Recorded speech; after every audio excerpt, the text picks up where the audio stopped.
Oh, you who believe, give charity for the pleasure of Allah, the pleasure of Allah. Oh, you who believe, read the Quran every night of Ramadan, night of Ramadan. Ramadan Mubarak, and welcome to Ramadan Reminders. This is Yusuf Estes, and today I wanted to talk about something very, very important to us, remind myself and all of us, the importance of understanding the meaning of La ilaha illallah. You know, the middle of Ramadan seems like it just came and went, and now we're approaching toward the end, and I don't want to forget the most important thing. One sentence that can make all the difference in the world. La ilaha illallah.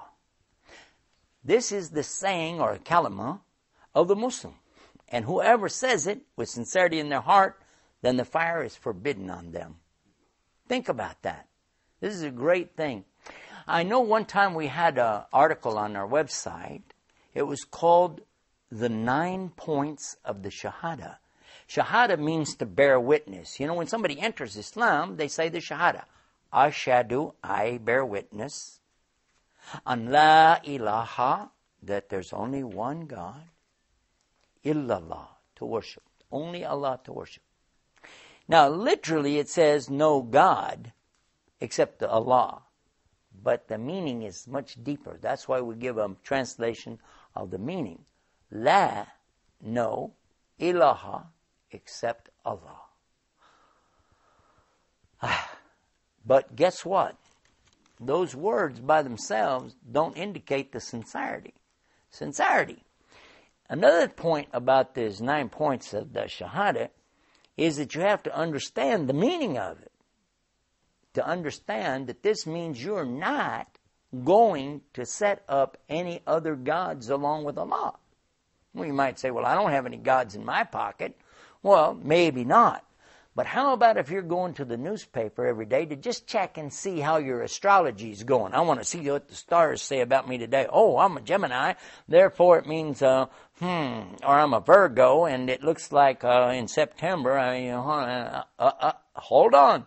Whoever does something like this, they're committing shirk. A'udhu billah. They're making partners with Allah because they're thinking that these stars have some benefit for them or can at least predict what's going to happen to them. And that's not true, is it? As a matter of fact, during the time of the Prophet Muhammad, peace be upon him, there was a time when they had the Fajr Salah, that's the morning prayer, and right after the morning prayer, he was going to mention something to them. Now, during the night, it had rained. And look what he said to them. That somebody became a disbeliever and somebody became a believer. As for the one that became a disbeliever, he's the one that attributed this rain to such and such stars or constellations and said that that's where the rain came from. But as for the one that became the believer, this is the one who said that it's Allah who caused it to rain. So even something like that, like, you know, we talk about the weather, we talk about the influence that the moon has on the tides, but the real influence is from Allah, isn't it? Yeah. Even when we start talking about gravity, bottom line, though, it comes back to Allah. If He wants something to go down or up, that's up to Him. Centrifugal force, but yet there's no force except Allah. La hawla wa la quwwata illa billah. It's something that we have in our language, you know, when we're talking all the time to people about different things, we're allowed to say, well, you know, knock on wood, I hope nothing happens bad today. But even that kind of an expression, when you say knock on wood, you're attributing something as a partner to Allah. In fact, did you know where that really comes from? It comes from the tree worshippers of the time of the Druids in Europe, because they believed that the trees really could benefit them or cause damage to them. In one of our programs, we talked about that a little bit, that they used to go out and cut down a tree and put it on their back and walk into their house and take these limbs and they call them boughs, and put those around their house, thinking it would scare away the demons. But guess what? Even at the time of the prophet Jeremiah, according to the Old Testament, that was forbidden in the Bible. If you know somebody that knows about the Bible, tell them to go to the chapter of Jeremiah, chapter 10, and read what it says, talking to the believers. Don't go out in the forest. Don't cut down the tree. Don't bring it in. Decorate up your house with it, because it can't benefit you and it can't hurt you.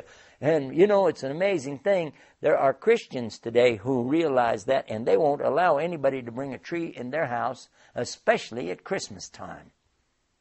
It's kind of sad when you see Muslims during Ramadan wanting to decorate up their house with all these Christmas tree lights, isn't it? Well, anyway, you know, the most important thing is to realize that when you start doing these things, it's opening a door to get away from La ilaha illallah. And Shaitan is waiting. That's his job, to come to you and I and try to take us to hell. This is what he wants. That's his job, and he's going to do his utmost to do that to us. So be careful. Be real careful, especially when you think, well, this is something small and the children like it. That's how Santa Claus got started too. Because they said, well, children like it. There was a child who wrote to a journalist one time about 100 or so years ago and asked, is there really a Santa Claus? And he started out the response in his editorial, yes, Virginia, there's a Santa Claus. And that's a famous article. You can go on Google on the internet and find out for yourself how Santa Claus really got started off of something where, oh, this is nice for the kids to believe in. But it's a total fabrication.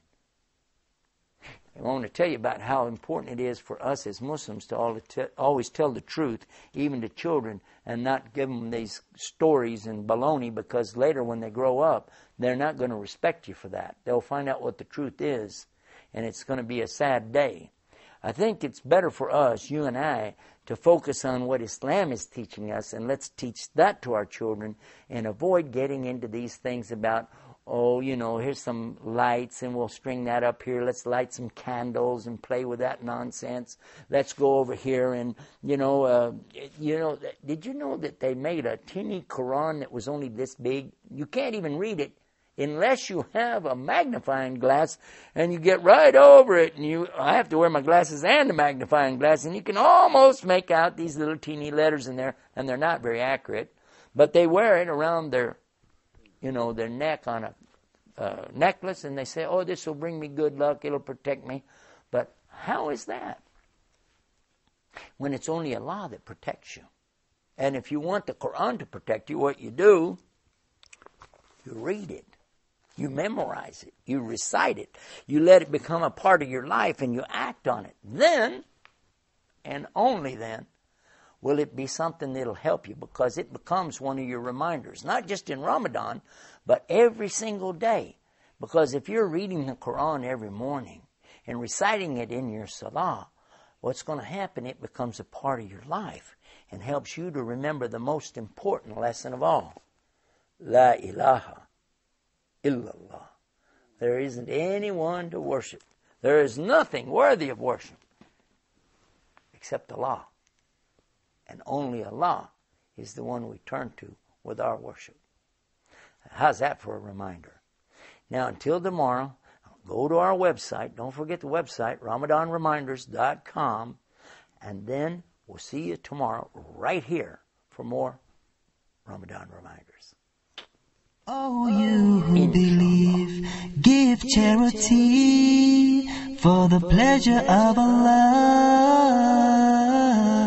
The pleasure of Allah. Oh, you who believe, read the Quran every night of Ramadan.